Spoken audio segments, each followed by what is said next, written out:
Kuna hatari kubwa ya dunia kukumbwa na ukosefu wa mafuta. Hali hii imetokana na mvutano unaendelea wa uko nchini Iran kupitia mlango wake wa bahari Strait of Hormuz. Strait of Hormuz ni njia muhimu sana inayobeba takribani 20% ya mafuta yote yanayotokea duniani. Takribani milioni 20 za mapipa kwa siku yanapita katika mlango huo.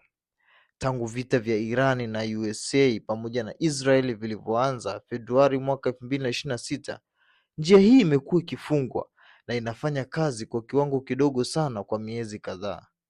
Hii imesababisha kufungwa kwa uzalishaji mkubwa wa mafuta. Zaidi ya milioni 10 hadi 14 kwa siku zimefungwa kutoka Saudi Arabia, UAE, Iraq, Kuwait na Iran yenyewe. Ni mshtuko mkubwa zaidi wa mafuta katika historia ya dunia. Bei ya mafuta imepanda hadi dola 110 hadi dola 126 kwa pipa, kutoka dola 70 hadi dola 80 kabla ya vita. Trump alisitisha kwa muda project ya Freedom kusindikiza meli ili kutoa nafasi ya mazungumzo, lakini kizuizi kimeendelea na trafiki bado ni ndogo sana. Hata kama mapato yatapatikana, wataalamu wanasema itachukua miezi 3 hadi 6 kurejesha ugomvi katika hali ya kawaida.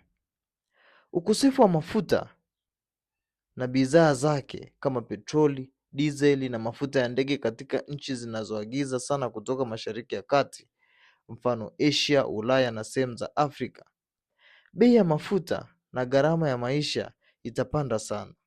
Hatari ya kiuchumi, kupungua kwa resources mbalimbali duniani, ukosefu wa mbolea kama hizo fertilizer kutokana na gesi asilia, hivyo kuathiri kilimo na chakula.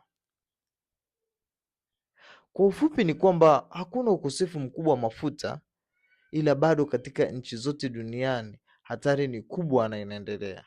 Ikiwa Strait of Hormuz haitafunguliwa haraka, dunia inaweza kukumbwa na mgogoro mkubwa wa mafuta na bei ikawa juu kwa miezi mingi.